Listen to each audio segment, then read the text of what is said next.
When kids come up to me, they're like, "Bro, what's your Snapchat? This and that, this and that." I can mention a lot of names now, and I think, you know what, you should have probably gone and played for England, but they're in prison and stuff like that. So like, for me, that was a big sacrifice. Leaving what I know to a complete different lifestyle. Hackney would be nice when they finish it. Even man like Drake, you know when Drake comes, you know Drake's got a house. Hackney, I know. Drake, when Drake comes to London, he comes to East. Wait, is this what you lot rate in East London? Washed! Welcome to Bassey Talks, where they rate Drake in East London. I'm with Calvin Bassey, my brother. How are you, my guy? As well as Calvin Bassey, we've got Jermain Defoe, we've got Konsa. We're going to be speaking about East London, and we're going to be speaking about why you should potentially open up to doing one in North. I'm just saying, we've got some other stuff. West Indian Caribbean shops that are open all day.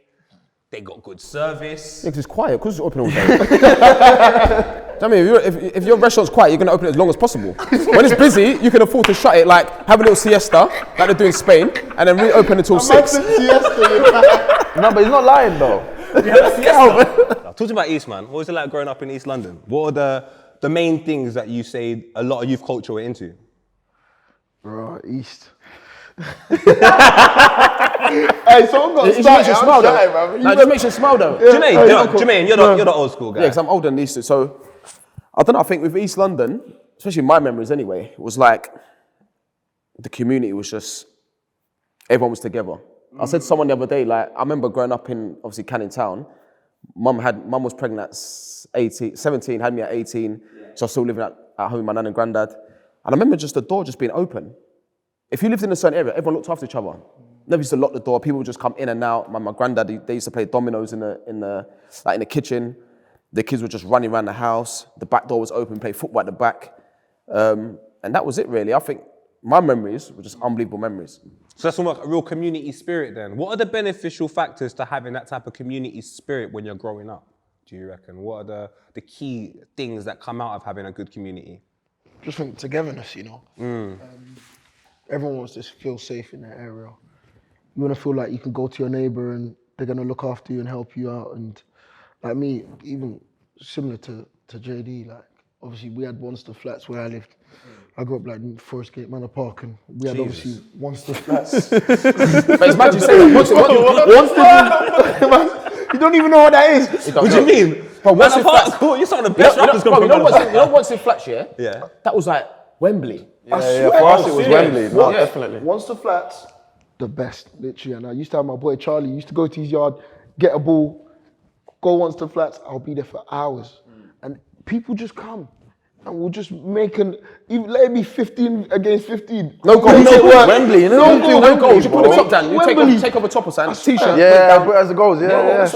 So then people were mad creative, work together, community spirit, football seemed to be a massive part. But then what were the challenges though? Like when I was growing up and you had playing football, we had to deal with the older boys taking our football, putting a knife through it, and then all of a sudden we can't play football no more just for a laugh. So that was a challenge for us. So we had to go to another park in the next estate where the grass, you know, Markfield. We had to go Markfield and play football there. And then that's how we kind of grew in our community. What were the challenges that you possibly would have faced growing up in East London? I think you guys liked you. Ours was so cool. That couldn't happen to us. That couldn't happen, bro. I'll be honest. But I feel like everyone just liked football, innit? Yeah, everyone loved football, man. Everyone literally just. So what was your challenge then? That would have been our challenge in North London. No challenges at all? No challenges, man. Do you know what it is though? Do you know when you're young, you don't really adventure, you don't go out. So like for instance, for me, like, I'll never go to North London or South London, West London. I never go. So you just stay literally in your area. So because you stay in your area, and I mentioned before about everyone was together, so you wouldn't have that sort of like drama or that conflict. You wouldn't have that. So like people used to, so it was like you see the same faces every day. So it's the same people playing, regardless of how old they are, how young. You just used to play Wembley. Wembley, that's what we used to play all the time. Literally outside my door. One against 20. Yeah. Do you reckon that consistency kind of helps you for the job that you're taking later on in life? The fact that you've got like a sort of team spirit from a young group, you understand the importance and significance of community and working in a team. When you then go into the world of football, is it an easier transition with that sort of mechanic under your belt? Not just East London, but when you grow up with that sort of background and stuff like that, I think it makes you like resilient. Do you know what I mean? Because bro, you see a lot of things. And our lives could have been completely different. Because we've got a lot of friends. Yeah. I can mention a lot of names now, and I think, you know what, when I look at it, I think, you know what, you should have probably gone and played for England. I know it's easy saying it and that, but that's how good you were. But they're in prison and stuff like that. So I think seeing certain things and be like, you know what, I don't want to do this because I love football so much. So I think when you do eventually make it, when you go through periods where, you know what, I'm not playing well, that sort of stuff, you know how to deal with it because you've got thick skin. Is that a challenge then in itself? You said you've got a couple of friends that like you could have played for England and they're not probably doing them types of things right now. So peer pressure, is that a challenge? Was it a challenge for you lot and how did you overcome it if it was? Well, obviously, yeah. Look, obviously, got friends who obviously went down the wrong path and did their own thing.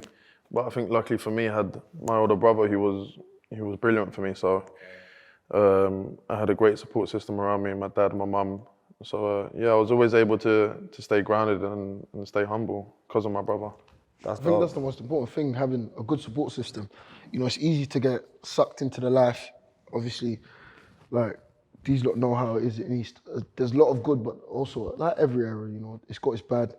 And I think, obviously, staying focused can be hard, especially when you're like 16, 17 and your friends are doing certain things. Yeah. And you feel like you're missing out.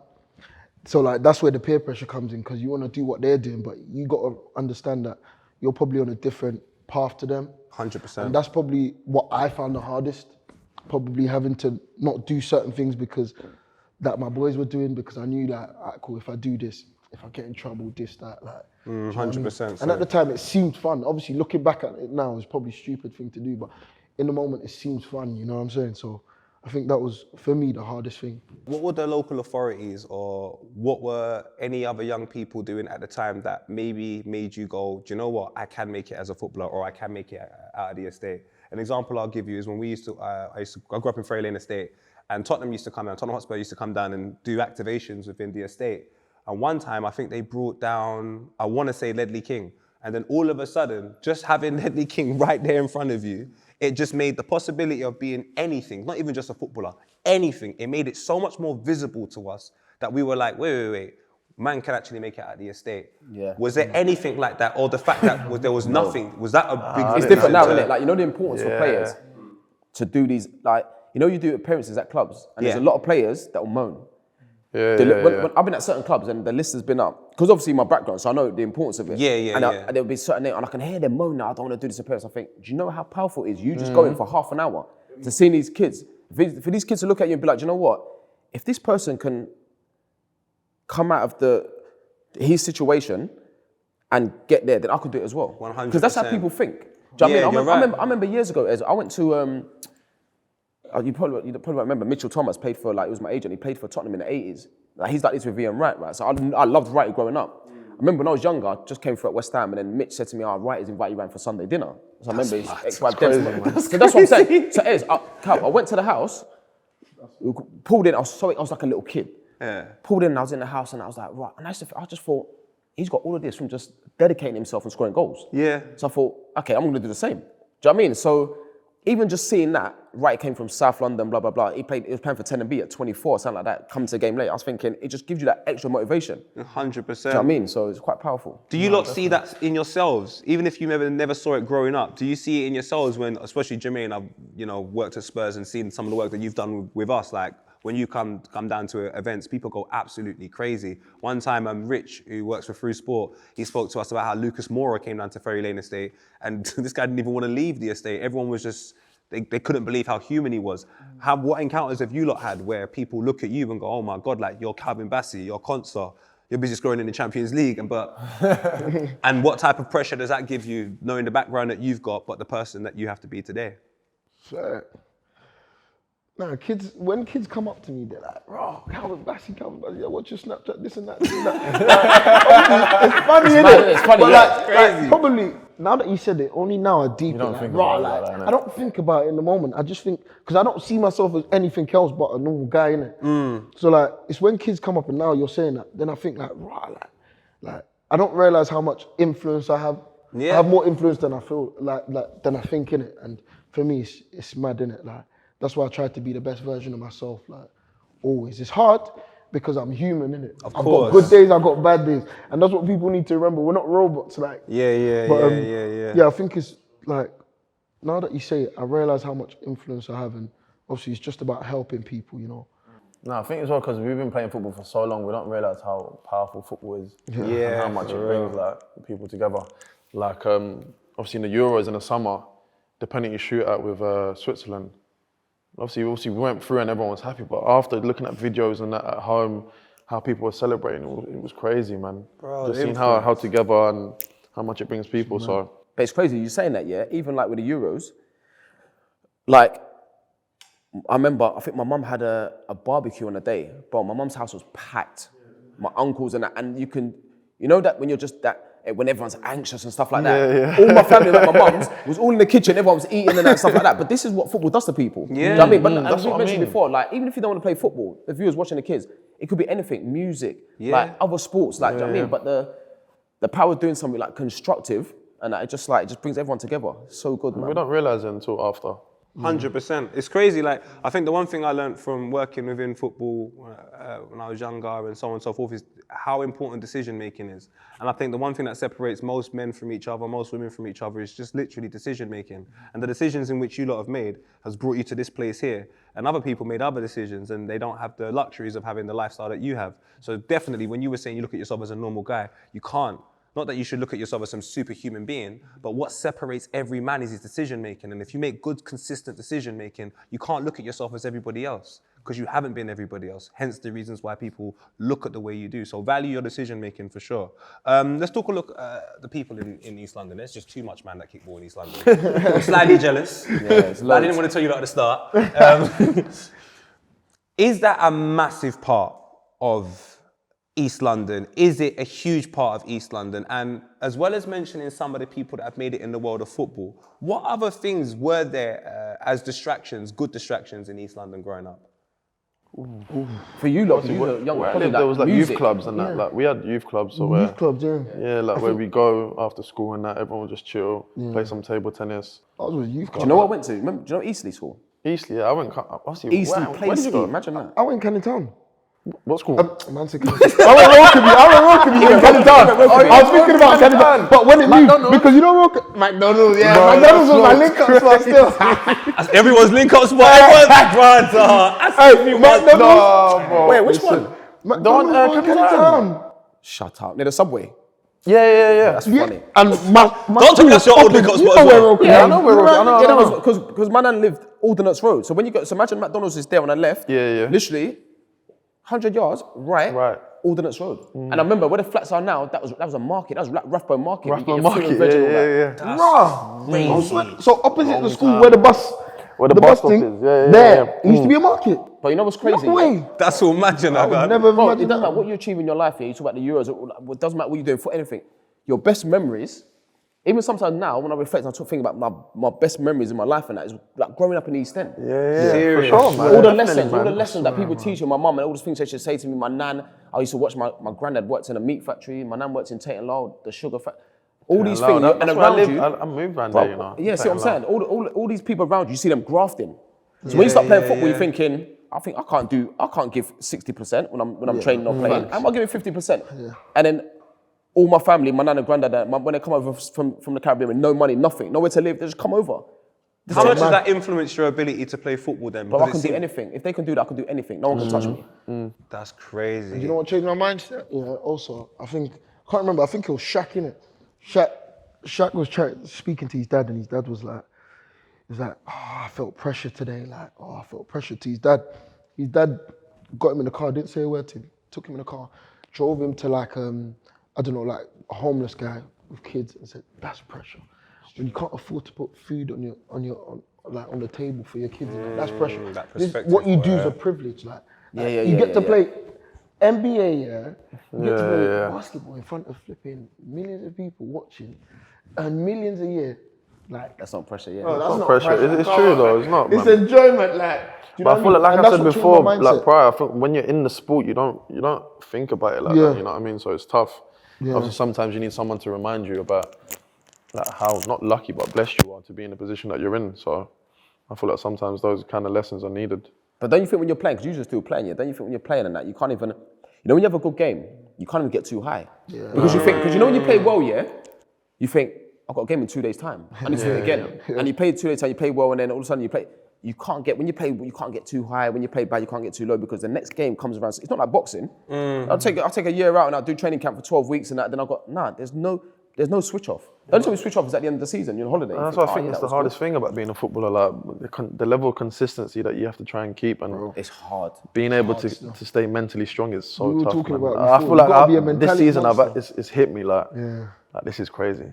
Obviously with the Euros last year, and then I had like 2 weeks off, and then going in straight back into the season, playing this many games. I think we've played like 57 games. That's a lot And of it's like, games. Remember? bro, it hits you, man. When we went Europe and that was mad. Yeah, that's You crazy. Because know, obviously Europa Rangers, League like, final, yeah. we're meant to win every game. Yeah. Like, That's we're meant mad to though, win innit? every game. They don't care who we play. And if you're not winning like 2-0, you get whistled out. Are you not glad that you had that Like, experience it's though, Cal? mental. Yeah, you need it. I'm happy you had that experience in my experience because for me it was different in that. It's like I had That was my first club. the back end of my career. Yeah. Because you had it so early, so it's almost like now you've been exposed to that sort of bro, people don't realise, you know. People think at Rangers, it's like if you come second in the league, you might as well come last. Yeah. So when the season's done, you better go on holiday until pre-season. Like, bro, it's mad. Or if you draw on a Saturday against someone, it's almost like You lost. yeah, you lost. I want to get the perspective of you lot was you were younger, you're growing up in this area. It seems like you had a lot of support. Do you reckon that same support exists today? I don't know. We don't you know man. because It's we're tough, not 'cause in it. I'm not We're not in it. I think but it's different though, because you know, I think back then and that, you know, you talk about like, you know, that thing of communicating, like, you know, back in the day, like when you never had phones. Yeah. Well, you're It's at almost home like you competing, have to go around. You have to knock for this one, Knock on not for that doors, yeah, person, that's not what for we that did. person, Knock and for then your like, friends, tomorrow man. we're gonna meet here at. Do you know what I mean? Yeah. It was completely different. It's different now, man. compared to now. I don't think it's the same. But I feel like we used to go youth club bears. Yeah, as that's well. what I mean. So Youth everyone club knew where to go and that, and man. McDonald's was like our link-up spot. McDonald's was a serious spot. Would you not eat McDonald's or just chill, just link up? Nah, there? just I'm eating, bro. Sometimes Crazy. I didn't even Crazy have money for as well. McDonald's, bro. It was just vibe. I'm eating, bro. Everyone was there, bro. We were chilling. Boy, I used to wash my uncle's car. That Volvo, when I washed it for that £10, when I got that £10, I'm going cinema, I'm going McDonald's, I'm getting a Lilt, I'm getting pick and mix. Do you know everything you've just said just reveals your age? With £10 you've done all of that? Bro, £10. Yeah, What you talking yeah, about? back in watch the this, day. yeah? What? I said, £5.50 my bus for the week. When I go from Beckton to St Bonaventures, Plaster Broadway, got from St. Bola who? St Bonaventures. Sure, that's what Same I don't know one. about that school. Best One of the result. best schools. that. Wow. Best school, bro. Result. This guy don't know that. Bolaventures. St. Bonaventure. Sounds like a Catholic Pokemon, but go on. Right, so yeah, so what was it? It was £5.50 for the whole week. That's mad. That's for your bus and all that sort of stuff and that. And then I'd have like £5, I'd be like drinks. Because we used to get, remember the £1 pizza shop? You lot. We had £1 chip shop. One had pound chip £1. shop. Yeah. we used to get Two rings £1 and pizza chips, shop. 3 rings and chips, £1. After £1 Cumberland. for and Dallas. that. Opposite Cumberland, you go outside, bro. You get Well, you know Dallas, bro. £1. Dallas, yeah. 2 for 2. What? Actually, no. £2. Never went. I never went Another Dallas, bro. 20p, you get chips. Fair. 20p. Do you know what? I swear that. All these stories. It's got Lee Royal. We had our equivalent in North as well. Like we had the £2 place to get your chicken and chips and so on and so forth. And when I hear so many stories about ends and so on and so forth, I always hear the negative perceptions of it a lot. But I'm looking at 3 young individuals who are a prime example of how growing up in an estate life can go right. What are some things that people potentially from outside of the estates misinterpret about the estate life? What do they get wrong? I think they focus on the negative too much. Okay. You know, and I feel like they don't actually do enough to, yes, every era's got its negative, but how are you going to help it? Do you know what I'm saying? Like, how are you going to put a system in place for young kids, young people to, you know, choose a different path? You know, if you're just going to leave them, they're kids, you know. People are going to 100%. try things. People are going to get peer pressured. People are going to want to do this and do that, want to be with their friends. But, like, if you don't have a system in place, It's so hard. like, it's so hard, you And know. then what do they do then? What do they do? Because remember, these young kids and that, they want nice things. Yeah. Like trainers and stuff. It's always been the case, yeah? And then, say for instance, you get to a stage where you think, okay, then I'm going to try and, even if you've been down that road, actually I'm going to try and go down that road now. What are they meant to do? Because there's no jobs. They've not got those sort of like, those interview skills. Even now, you go around and you see like, even places where I used to play football, you go around now and it's like no ball sign. You can't even play football around there. You hit the ball against the wall and that, people coming out grabbing your ball. So it's just like, it's so hard. There's so many things, like, and like me also that, but also even I'm talking about even their minds. They got too much energy, nowhere to let it out. So they haven't got enough opportunities as well. No. Yeah, like that's what I'm saying. That's why, like, for this youth club, I feel like it's to just get their mind going.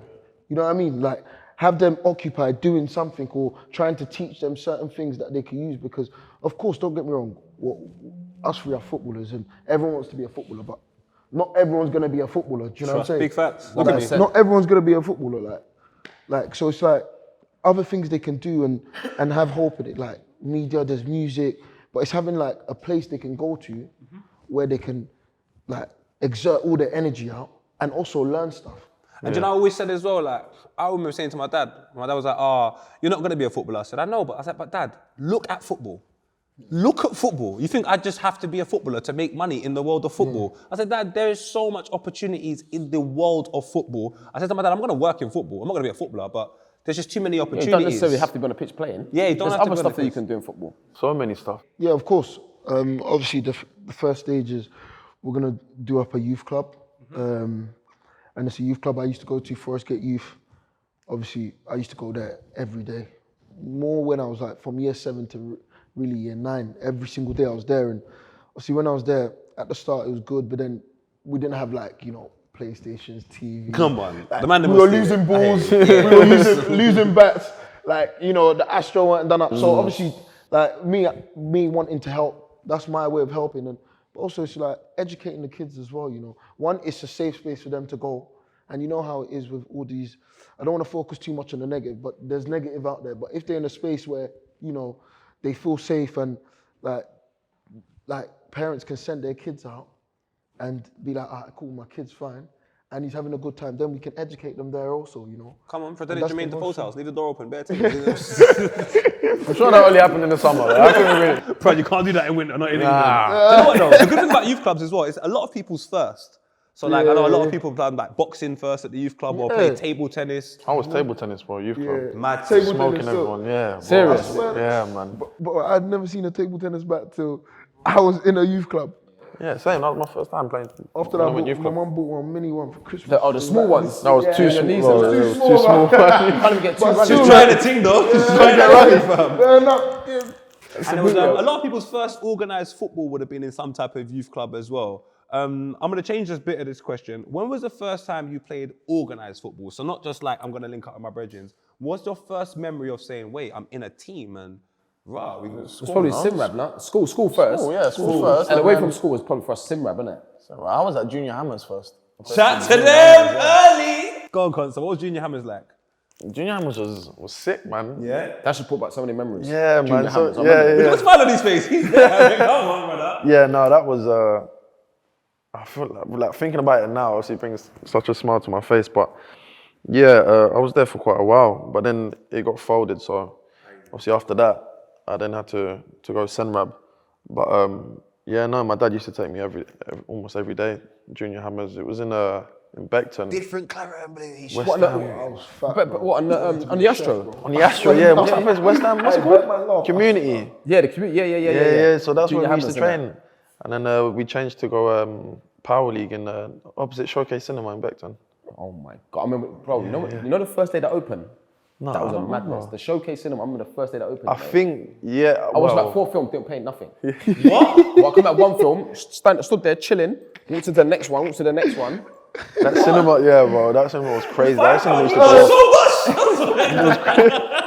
Showcase Cinema. Yeah, And bro. then time I actually live on Tollgate Road. Tollgate Road, you know. Hey, Yeah, no, yeah. Junior Hammers and Senrab, so Deep Mine was like at like 12, 13. It was West Ham Kicks, bro. West Ham Kid. That's where we trained, bro. Oh my lord. Yeah, man. Beckton. People used to think they're playing for West Ham, you know, when they were West Ham Kicks. So obviously I was at West Ham, I was when I was 16. I made my debut at 17. And then the day after, I scored against Walsall in the Cup. And then Harry pulled me in the office. He said, I don't want you playing reserve football or just sitting on the bench for the first team. You need to be playing. So I was like, okay then. So he said, I'm going to send you on loan to Bournemouth. He said, Frank done it. Michael Carrick went to Swindon. Rio went to Bournemouth. He said, it'd be good for you to just go there. It's men's football. I mean, I was tiny. When he said Bournemouth, I was like, boss, where's that?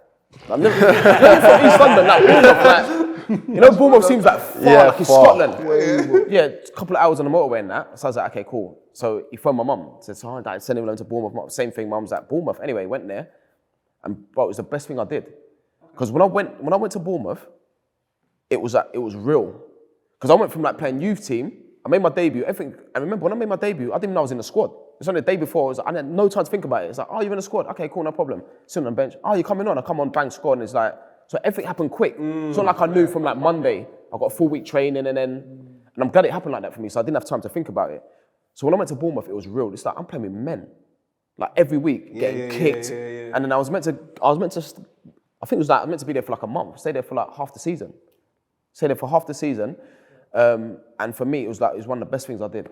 Honestly, for my development, it was the best thing. Yeah. It doesn't surprise me, honestly. On Sky Sports, I think after the third goal you had scored, all of us, we used to phone around and be like, hey, Jermain, make sure you watch Soccer Saturday to see if Jermain scores. Like, it became a thing every single week. Would you say you sacrificed comfort then? Maybe the satisfaction of just knowing that it was all, like, West Ham, so on and so forth. You didn't know nothing about it. I didn't know nothing. No, but even like before then, you talk about the sacrifices. I never used to go out really. Oh, is it? When I was in the youth team at West Ham, I lived in Beckton, we moved to Chinkford. And I remember going in Monday morning, all the boys talking about going out in Ronkford, time and envy, this and that, doing this, drinking, all that sort of stuff. I was thinking, right, that sounds good. I never went out once. Never been to a nightclub, nothing. I just go to like family parties. That's it. So when I went to Bournemouth, all the sacrifice, I was too scared. I was too scared. I couldn't go to my mum and say, Mum, can I go out? She'd be like, what? You're not training tomorrow. Oh, you're telling me you're gonna be a footballer. You wasting my time. That's how my mum was. Don't waste my time. If you're telling me you're gonna do this, make sure you do it 100%, or don't waste my time. Simple. That's how my mum was with me. So when I went to Bournemouth, and then you play on a Saturday, and then after the game, all the boys are talking about all these men that are paying mortgages, talking about going out, and I'm in this nightclub like this, I'm thinking, this is mad.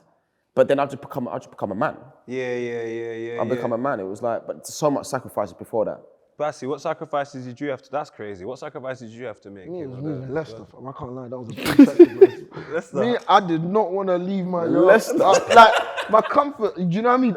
I know everything, I know, but I was like, this was my only opportunity to actually like make it as a pro. Do you know what I mean? Like, I was 16, I was like, bruv, I just want to club anywhere. Right? So when I left, I was like, you know what? For me, it was big. It might not be big for some people, but listen, my food, cooking, like my mum's food, just the comfort, my family around. Also, you don't know what you're gonna get, and obviously, I had never been up north, never in my life, never. Like I was You like, don't go anywhere, do you? I was just in London. Yeah, you don't go anywhere. So like for me, that was a big sacrifice, just leaving what I know to complete different lifestyle. But also not knowing what I'm gonna get. Like imagine I spend 3 years of my life there and it doesn't work out. Do you know what I mean? That's what I'm saying. There's no guarantees though. You're Scary gonna make thing it as well. You know, in the back of your head. But also, you know, like for example, I'll fast forward a bit. But at 20, I started earning more than my mum. Do you get it? So at like you become the man. 17, 18, I'm thinking, like I've got an opportunity to change. He's trying to get north every time. But like at 16, 17, I'm like, I've got an opportunity to potentially change my family's life in my hand. And I can't it up. Yeah. Like that's Do you know one thing I don't think people actually take into consideration when it comes to people from, don't worry about this, man, from this early year? I know what you're going to say. Yeah, 20 years old, yeah. Do you know how much pressure that is when you got to change your family's life given to a 20-year-old? Like, I have to credit footballers, especially the younger ones, because I know a lot of footballers that are having to support their whole family, and they haven't even got a family, like their own family in terms of kids, wife. They're having to support their mum, their dad, their brothers, their sisters.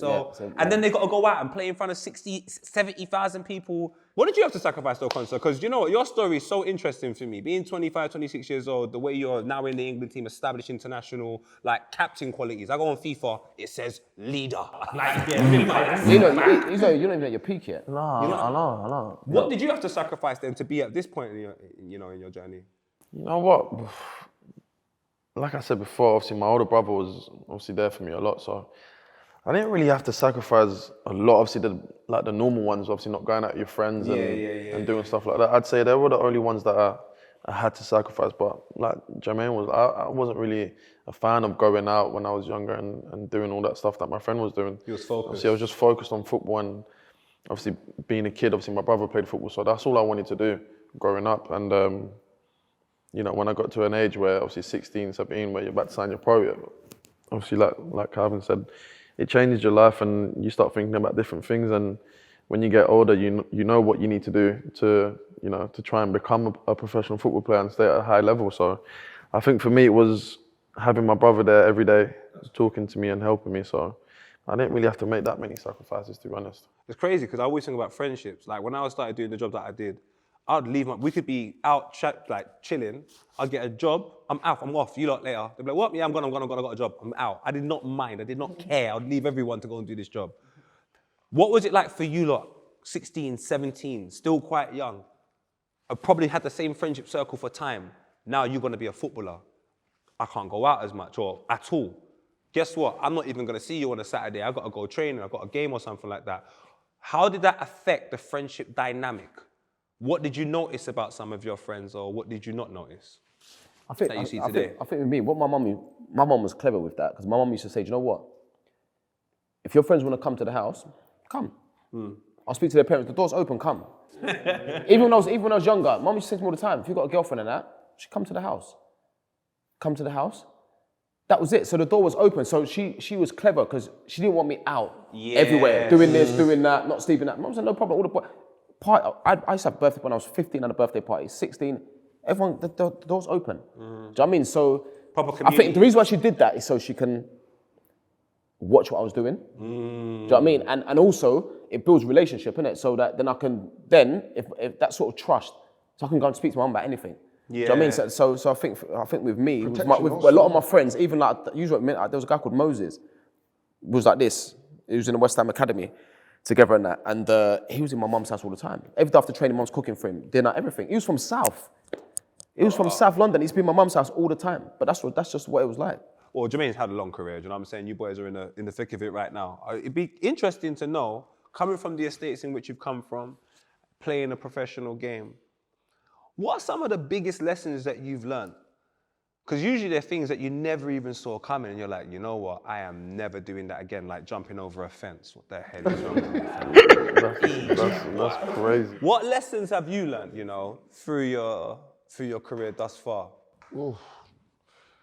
Good question. Let's go with Konsa. Yeah, man. I saw Konsa looking not like you. I don't know what to say. Let's ask Konsa. You know what? Biggest lesson for me,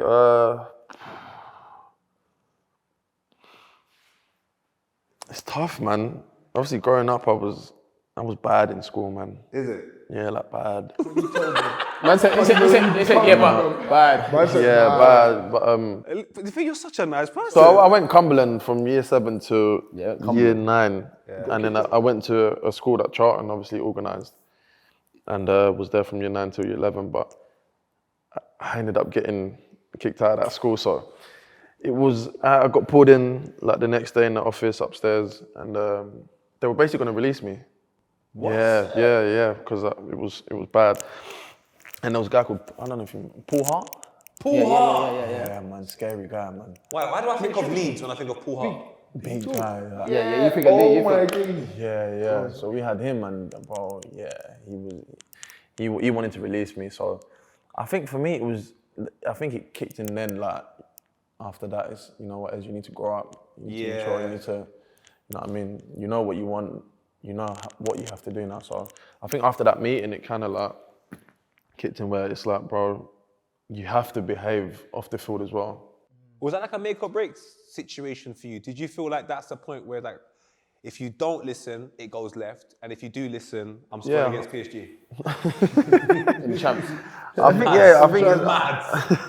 I always say it's important to listen, man, especially when you're young. I feel like if you don't listen, then what's the point, man? If you're not going to listen to your coaches or whoever you got by your side, then I don't think there's any point in it. So for me, the big thing is always listening and trying to take on advice from other people who have been there and done it. How about you, Calvin? We'll end with Jermain on the lesson situation. For me, I see what JD said before, innit? About don't get too high and don't get too low, because it's life, innit? Do you know what I mean? Like, don't let the wins get to your head and don't let the losses get to your heart. I think you just got to stay. You had that one planned out from before, you know? Come on, my brother. Instagram. Listen, Clouds in the mirror. Hey, he was waiting for that one, you know? so that means I teed it up then. Yeah, you did. I mean, I'll take a so for that. But LeBron came and nah, but real talk, like, nah, all seriousness, yeah. Nah, don't let it get to you. Because I used to be very emotional, I think, like, early on in my career, you know. Remember when I don't used to play, bro, I used to be head lost. Before you know it, it affects my training. Before you know it, this, that. I say, Cal, go and get the 10 balls over there. Just practice use the training crossing, ground. this and that, There's no like- cameras at the training ground. There's nothing there. You can do everything. Don't worry about like people. Do what you need to do. If you think you need to improve on something, don't be ashamed. Don't think that people are watching you. Because come Saturday afternoon or whether you play, once you're producing, you're producing. 100%. Do you know what I mean? But a lot of young players, that's how they get emotional, innit? Do you know what I mean? Too emotional. And then obviously, when I obviously started living by that, I kind of brushed that off. And I think that was the biggest lesson for me, you know. Even when we win, I'm happy, but I'm like, yeah, cool. As you said before, I got to do it again in 2-3 days, do you know what I mean? So it's like, yeah, like just being stable. I think the biggest thing for me. So we've got stability. What do you say, Jermain? Because you're a coach, pro, played in different countries, an incredible goal scoring record, and you've been scoring from day one. Young. Jesus, bro, like, so what's that? what are the lessons what's it, that 162? you've learned? You have to talk about that loan period at Bournemouth, like you can't You know, ignore like I it. said before, you know when you're in something, you're not even thinking. Yeah. It's one of those ones, but it's not until like, when you finish playing, and sometimes I look back and think, I was young, you know? You were a kid. And I remember, because I scored in, I think, 10 consecutive games. Yes. So I remember it got to like 7, 8 games, and then they'll come to me and be like, can you do wrong? Bro, they come to me, and the club say, oh, can you do like a Sky interview? I remember I saw it recently, and I was walking on the pier in Bournemouth and that, and I was doing like a Sky interview. And I think about it now, I think, that's too much pressure. Yes. Because when I went to Bournemouth, for me, it was just about getting experience, to hopefully come back and get in the West Ham first team. And then I've gone from that to like, on the verge of sort of like breaking records and all that sort of stuff. And it was a lot of pressure, but for whatever reason, it just didn't bother me. I was just like, yeah, cool, I just look forward to every game, yeah, what is. But I think what I've learned is to listen. Yeah. Just take it, to be a sponge. Like, so I mean, like, listen to the coaches, listen to the senior players around you, like, listen to your teammates, like, watch, observe, and see what you can get from, do you know what I mean? Like, just taking all the information. So I say this to academy players. I say, like, if I'm in the building, or if it's not me, if it's someone else, the next player, like, we're here for you. Come, pull us, because they don't do it. Yeah, They never do it. You're with them every day. No young player will come and just like, can we have a coffee? Can we sit down and like for 10 minutes and just pick your brain about certain things? I was going around. I'll sit down with Sam Allardyce, Harry Redknapp. I sat down with Gareth Southgate for 2 hours. Lee Carsdale sat down with him for 2 hours, picking these people's brain because just taking all this information, taking notes. I write down notes. So if someone says something to me in a day, I just write it down. Yeah, but and it you're was just just some stick in my unicorn mind. thing though, Jermain. You're just some unicorn thing. Like, there's certain people in life I genuinely believe, no matter what, they were gonna make it. It doesn't matter if you played at Bournemouth, Bristol, you was always gonna do what you was gonna do. I never had a choice. Yeah, no, I hear you, but I never had a think, choice. especially with young people, one thing I notice is confidence issues. That's why I'm so happy that this is opening, Calvin, because what young people don't have is the confidence. So they'll think about something, but they don't have the confidence to go and do it because no older person's encouraged them previously. Do you not speak to a lot of the academy players? Yeah, You know when you I'm get to the always room, cool you with ask them them. a question, mute. Yeah, mute. Yeah. Bro, if you go in there and you say something to them, they're just so quiet. They actually look depressed. These young kids, they're sitting there like this and no one's speaking. But then if you go past their changing rooms, it's bouncing. Loud, yeah. But they just they ain't got that confidence to say to a first team player, what was it like scoring in the Champions League? What like, because remember, Has it always been like that though? Was it No. like that? No, when I was growing, it was different. So let's go back to East London. We spoke about you just life there in general. But when you move away from the estates, I remember when I lived in my estate, I always thought, when I move away, am I gonna come back? Why is it important to come back? Why is it important to stay, rooted to where you've come from? Calvin, since you've got us all here. All right, cool. I think it's important because, bro, that sounded like I was in school there. I think it's important because, honestly, I think, as I said before, it's inspiring people. You know, like influence, how much influence we have. Didn't realize it. Like, my boy has he works in a school with like naughty kids, innit? And obviously, he made me go. Oh, like, they were gassed. Yeah, they were gassed. Do you know what I mean? I was thinking, wow, like, and then one of the kids won like some award, like the best. He behaved for like a week or 2 weeks or whatnot. So I give him a shirt and that. And like, I'm thinking, like, just me going there and showing love is like, it's so big for them and it makes them want to do better. Of course. You know what I mean? I always said, when we used to play district and my school teacher, that was like, obviously the coach, he was from St. Bon's and he used to talk about JD all the time. I can't remember his name. Bro, he was from... Was he scary? Was he scary? No, he was kind of young. He wasn't old. So I don't think he was in the school when you was there, but he spoke about you because you were like... I think your picture's there or something, or your T-shirt's there, innit? Yeah, the like, shirt, yeah. His shirt's like in the school. Then he's always like, yeah, if you want to be like Jermain Defoe, he was right here where you was. And I'm thinking, I'm like, you didn't even coach him, but he was like the one we all looked up to. Like, if you wanted to be a baller, you think, bro, like, JD's. No, even Martins as well. Do you know what I'm saying? Like, because he was the one from East to. The one from actual East, like, I know there's other people, but like, I didn't know them. From Newham though, for me, Newham, made it out. Do you know what it was? My dad said to me, Ian Wright and he said Jermain Defoe as well. And they're the one guy you saw on mute on Match of the Day and go, yeah, he could be in my estate. And because of that relatability factor, it just made you so proud. It's like when I saw Jason Punchin wearing Prada on Match of the Day. I've not been that happy in my whole entire life. I said, what? Jason Punch don't care. Brother. Punch don't care. Do you know what? It's so funny. You were speaking about, the significance of other individuals whilst growing up that are not in your household. Would you say that teacher that was crediting Jermain Defoe quite highly was an individual whilst growing up that was important to your development that's not in your household? Or was there another individual that was very important to you that wasn't in your household? Yeah, probably. I mean, obviously he was my coach, innit? And I think even though when I was younger, it was kind of annoying to hear him say, get onto me, this and that. Yeah. It probably did help, for where I am today, like, just in terms of just, listening. As we said before, listening is actually very important. Like you don't realize how important it is to actually listen. Do you know how many people you talk to and don't listen? They don't listen. They'll be in your face like, yeah, but they don't listen. Like, they hear you, they just don't listen. Yeah, they hear you, they don't listen, yeah. So it's like, so probably, he was probably someone that helped me.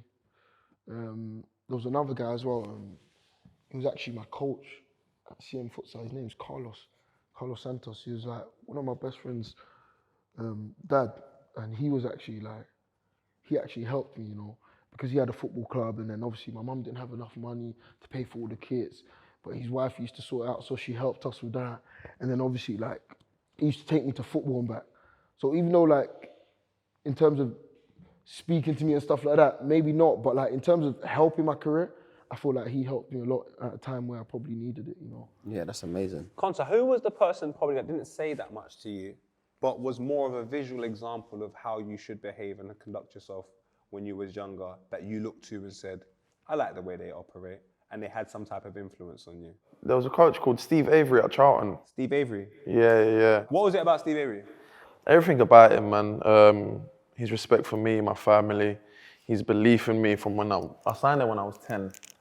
And I left there when I was 18, and he was there. The whole time? The whole time. Yo. He even came to my England game when I made my debut against Brazil. So I got to see him after the game as well. So it was a special moment I shared with him after the game.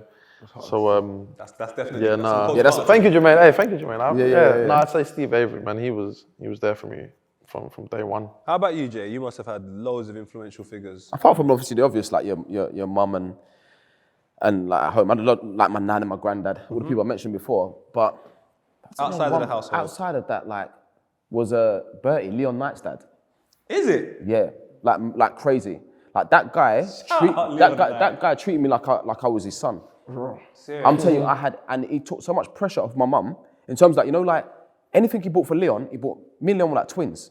I know some of the If I phoned Bertie now and I said to him, I said, Bertie, get the videotapes out and all the pictures. I remember he used to buy Leon these Puma Kings. He would come to my house, pick me up from training and be like, put this on, Puma Kings, fresh out the box, tracksuits, balls, back, like everything. It was unbelievable. And then like when you're younger, like it's like, you're not even my dad and you're treating me like this. Yeah. Like it was unbelievable. He used to pick me up, he was always on time, never late, take me training, bring me home, and just took that pressure off my mum. Talk quickly, we won't say too much, he's from East London as well, but Leon Knight, how quality was Leon Knight as a footballer? Bro, people don't realise. Knight should have played for England. Because it was always me and Knighty when we were younger, played together, and it was just like, we went to Lillishall together, and then like, obviously I was at Charlton at the time, went to West Ham, and he went to Chelsea. Knighty should have played for England. Everyone says it, it was unbelievable, like he could do everything, and he was a little bit smaller than me, Calv, and he could jump, he was powerful, dynamic, he can finish both feet, he had everything. Leon Knight was cold. Yeah, he had everything, and do you know what he had as well? He had a football personality, he didn't care. Knight's one of those, he was one of those ones. He's playing against Van Dijk. He wouldn't give it care. down. No problem, I don't care. Van Dijk. He would. That's the Yeah, mentality. don't care, though. don't I care. love- I love that mentality, man. He's one man, hard yeah. still. He just doesn't You got some care. like Morgan's like that. Is he? I feel like Miles Lewis Skelly's like that. Oh, No, yeah. he's definitely like that. No, he's definitely like that. Yeah, that He's kid's not. That definitely kid's like like. I've got no fear, bro. No matter You know who where he's he- from? So No, basically, yeah, he's not from North. He's not He's not from North. from North. sorry. He's not from North. He lives in North now, but he's not from there. Where's he lives in from? North. South. He's from. He was. Yeah, he said he's raised in South, you know, or somewhere. We need to find out. Bro, it wasn't. He's not. If he's from East, I'm It screaming. was Ethan. No, he's not Ethan from East. Manieri, I forgot. Oh, that's my boy still. If Oh, yeah, Wanyeri- Camden. Come on, fam, Wanyeri. that's North.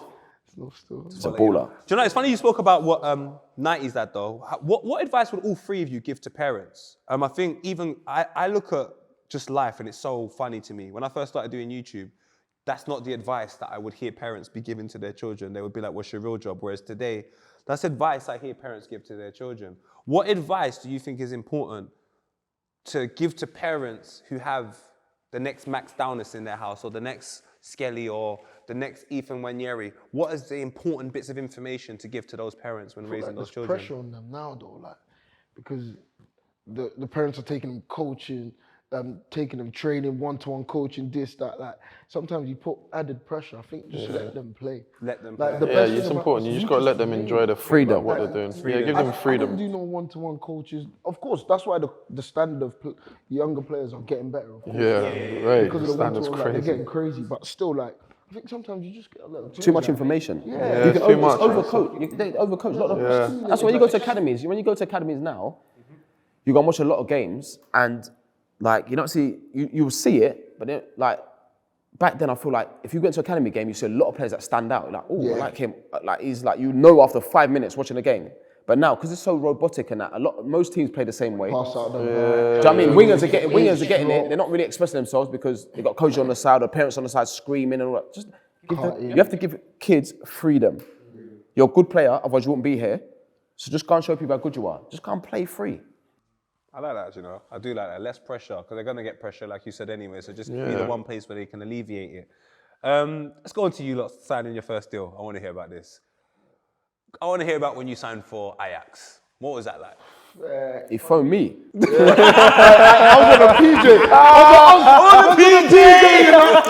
was on a PJ, you know. It was a mad- I swear down, bro. I was so proud, bro. I said, man's on a PJ, you know, you're mad. What? I took every snap. You know what I was like? Hey, so you see the way this guy phoned me? Take a picture. I couldn't believe it. The way he phoned me, yeah. 'Cause I was thinking, you know, like it was so nice to see it. Because obviously it was to give out Rangers and all that sort of stuff. We And all like, used to talk so I was so proud of him. And for me, it was a nice feeling though, because you know when you get to that sort of stage in your career where you're like a senior player and that, and then it's about the young ones. It's not so much about you anymore. It's about the young ones and what you could give to the young ones. So when I saw all the speculation, I thought I'm just going to leave him. I know he'll reach out to him. I'm just going to leave him, let him focus on that. And he phoned me and he said, "Angus, guess what? Something, I don't, Cal, what?" He goes, "I'm on a PJ." I said, "What?" I said, "Cal, they're going to tell me." He was so excited, but it was so nice. It's almost like, Beautiful. bro, it was the best thing ever. And I said, "Cal, you're the funniest." And that. And he got to the hotel, Angus. I said, "Cal, just let me know when you've signed that." But bro, it was I didn't even put pen to paper, right? But I was charged. Like, for me, it was mad. Like, bro, like, literally 5, 6 years ago, like 7 years ago, obviously, because I signed at 22, I think. 7 years ago, I had no club. I had never signed for a professional club. 7 years later, man's playing. But you had a stand-up That's season, mad. bro, at Rangers, bro. Mad, bro. Back But he had a crazy 6 months at Rangers. Was it 6 months? He had a- Yeah, because you didn't start. You wasn't playing at the start. My first season, I played 17 games. My second season, I started playing from like the October or something like that. Mid-October. Then I started 6 months. You were playing left back and that. They played left back, innit? Like, Jinky, skinny. jinky. I was Not like this. not like that. This is mad, isn't it? Yeah, it's mad. But yeah, that was crazy for me. For me, it was crazy. But it was blessings, man. I was like, God, Yeah, he was happy. I'm like, Grateful. and then just grateful. And then I think obviously that's where like obviously I could pat my family properly. I was like, raw. Remember I said to you, one of the first things I said to you? He was just About mum, he was the house. buy him on my yard. That was the first thing he said to me. Because obviously I used to be like, used to wear watches and that. Like, that one's hard. I was like, buy a house, bro. Buy your mum a house. Buy your mum a house. First thing I did when I got my money, bought my mum a house. I said, yeah. That's cold. Hard, man. You have to. You got to respect that. Those are the nice feelings. That's what we do it for, innit? At the end of the day. Yeah, 100%. Well, some players, anyway. I remember with me, I was at like West Ham, and then I was at Lillishall, and then I remember being at Lillishall and that, and then because I'm from the East End, I was at Charlton before Lillishall. They won the FA Youth Cup. Don't know if you remember. They smashed Coventry. So at the time, it was the West Ham. They smashed up Coventry. Bro, they're Joe Cole, Michael Carrick, Izzy Rick Penn, like Adam Newton, Stephen, all these Remember players. the final? Joe Cole's doing kick-ups. Bro, it was the craziest thing. So at the time, and Upton Park was full. The stadium was full, yeah? So round about that time, I knew West Ham wanted me. So I thought, okay, they got the best players in the country. Yes. They got Harry Redknapp, that's going to give you a chance if you're doing well. I'm at Lillishall, and plus I'm from the East End, right? So I thought it was a no-brainer. So when I signed for West Ham, next minute I'm getting like these people contacting the club and that. Like, he needs to go to like a tribunal. So I'm thinking, a tribunal, what's that? So basically, Charlton was saying it was a legal approach. So West Ham bought me for 1.6 million. Oh yeah, I remember this. This was all over Sky Sports. Yeah, so I'm thinking, I'm 16, Calv. This was mad. So my first game I played against Wimbledon, and I remember coming off the pitch and all these paps taking pictures of me. I remember saying to the boys, I'm like, why did they take, like, I didn't understand what was going on. But it was, yeah, for me, it was just all crazy. It just happened quick again, like, left Lillishall, and I signed this contract again, and you look at the contract, you think, this is mad. I can, like, I could probably shop in flipping Waitrose. Honestly, it was mad. Yeah, it was so mad. And to people like us, like I remember your come up like it was yesterday, Jermaine. You was a wonder kid. So as a wonder kid, in our mind, there's just a pattern of behaviours that happen, and that was part of it. So you're thinking that's normal for him. Yeah, I'm thinking that you should know Waitrose is round the corner. Nah, bro. And because even like you said about Wonder Kid, Jermaine Pennant went through it when he was 15. Jermaine Jennings went through it. And remember, JJ, I didn't even realise, JJ was captain at Forest. 17, captain. Crazy, I didn't know that. Yeah, do you know what I mean? So like all this stuff happening and that, and it's just like, boom, you sign a new contract and that, you move house. You get a new car. Bro, it's crazy. The transition is mad. And you know what as well? A lot of footballers get a lot of stick, but I just don't think you can prepare yourself for that sort of like, what's the word I'm looking for? Level of notoriety so quickly. Yeah, you can't prepare yourself for that. No, you can't. How? All that attention and stuff like that. Yeah. From leaving school, signing for West Ham, playing in the first team, and then signing a new contract. It's crazy. The thing is, you can't prepare yourself for most things, but the one thing you meant to carry with you every single situation is your principles. Your principles never are here changes. to guide you. So hence They the never reason why change. you've had such a long, successful Yeah, they career. never do you know what I change. mean? Yeah. What about you, Konsa? I still can't believe, like, say that goal you scored against PSG. I thought we were going to play you semi-finals. I was thinking, we're going to get knocked out. We would have been in the final if we played you lot. Oh, 100%. No, That was the maddest thing, you know. Do you know what? Sorry to cut you, yeah? You know, for me, I think I want to be a manager. Yeah. And your gaffer was fuming after the game. But I looked at that situation, I thought, you know what? You know how hard it is for a manager to go in. You know when you go in the change, you think, I don't know what to say to my players. Because we actually battered them and you don't get the result that you want. It's so hard. Like, what do I say to the players? And how it's so hard to deal with that situation because how you played on the night was just mad. Yeah, it's ridiculous. Do you know what it is? That's towards the end of the journey because when you signed for Aston Villa, what's going on? How does it feel? No, it was crazy. Obviously, I went from Charlton to Brentford. Yeah. And manager Dean Smith that signed me at Brentford. Dean Smith? Yeah. And it was Championship. Obviously, before that, I didn't know about Brentford, innit? Because when I was at Charlton, I kept hearing Everton and whatnot, Brighton. They actually rejected a bid from Brighton, so I could have been at Brighton, yeah. And then went Brentford, and I only spent a season there in the Champ. And then I went to the Euros with England 21s. After that, I went to Dubai with the family and that, and then came back. Literally on the day I came back, I got a text from Dean Smith asking if I'd like to join. I thought it was a joke, innit? I'm thinking, bro. So I was trolling you. You want to sign me again? What's going on here, man? My season at Brentford was good, like, you know what I mean? But I didn't think it was like sign me level. Then he said that, and I thought, no, this must be a joke. So I went to my brother. I said, yo, check this out.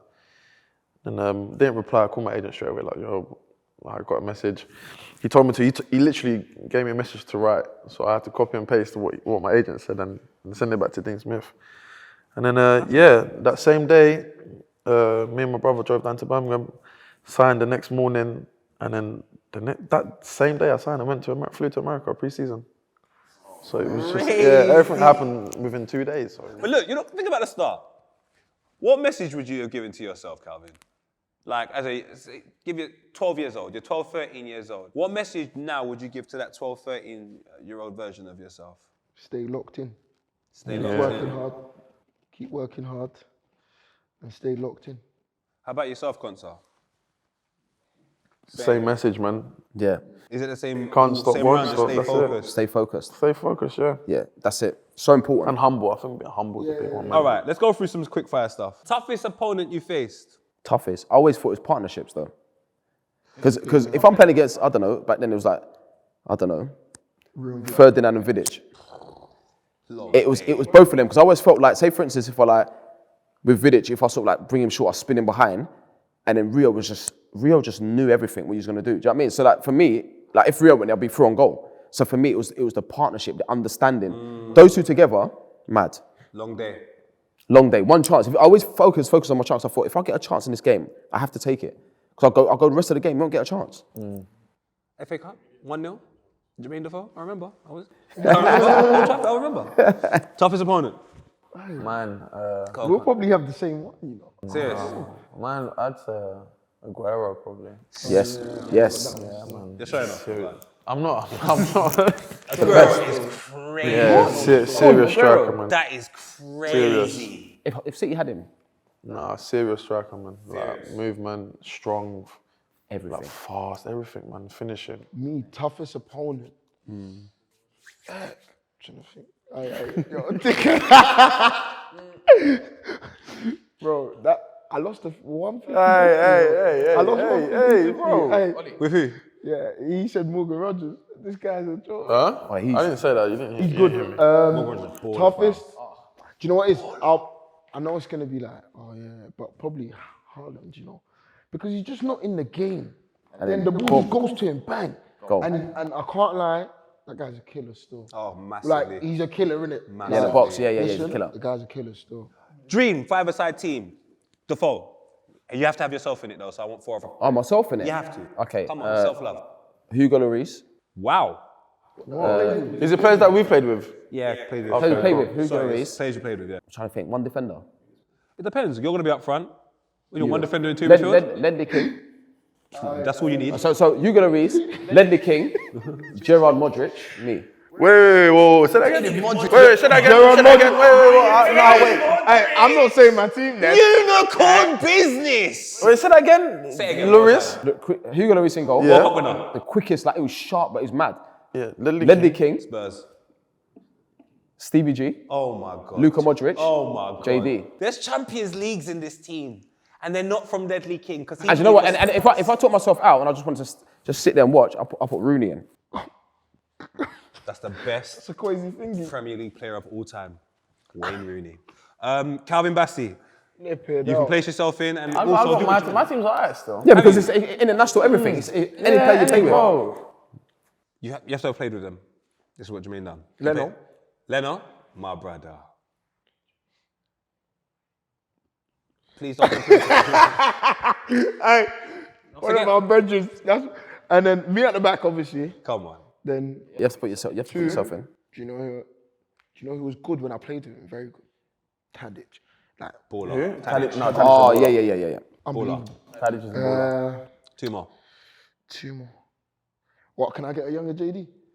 Because when I had him, he was a gunman. But I wanted to see when he was 25. What about Osman?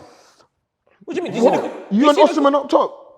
do you see the goal he scored against Fleetwood for Rangers over the top? First Oh, time Livingston. Come on, my brother, man. At 37, he was still there. Hey, with the left foot. The left foot. I was on the pitch. I started laughing. He started laughing. On my lap. I don't know what to do. The ball's coming over. He goes, Nah. there's a picture of me and him. He's like this. I'd laugh. I didn't know what to do. Before the ball came, he was off. No. It went over. Let me get this. the goal. I passed it on a half volley. Bro, I just watched it and just said, that is unicorn business. Only unicorn. You know you do something. You know you try something, but it just comes off. Whether it's like, if you first start playing golf and you hit this shot, and I started laughing. I didn't know what to do. Bro, the goal was class. Funny man. And he ran next to me laughing. The goal is class. Go on YouTube, put Jermain Defoe goal, Rangers, and that's the first goal that comes up. This goal was, 2020. Have you not Why's seen your phone so dark, bro? Who are you hiding from? What the Who are you hiding from? Look, I'm showing the man who scored it. Look, Go look, on, look, he's dying. Oh, wait, I remember this, I This think. goal Goal was is crazy. Look crazy. at this. You can't do this. Look at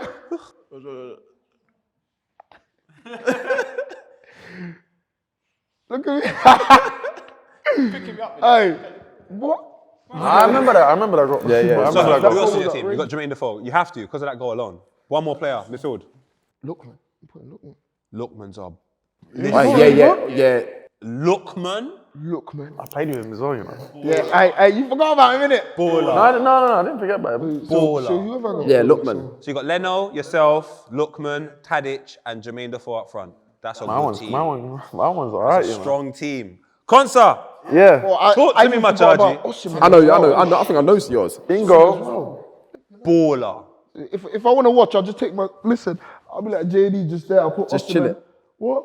Anyways, Evan Martinez. Martinez. Martinez in goal. Bad World Cup man. winner. I love that guy. Myself, I got to be in it. Yeah, you have to put yourself. That's it. Me. Damn.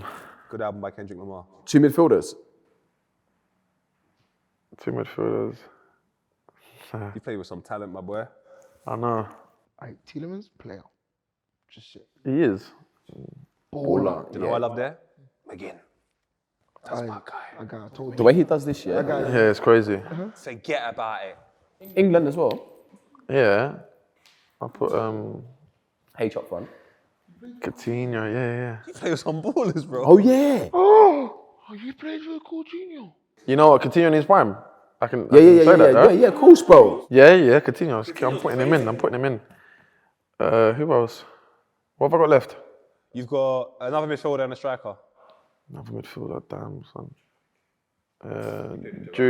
Jude, Berlin. Baller. Showing off again. And then Harry. Kane up top.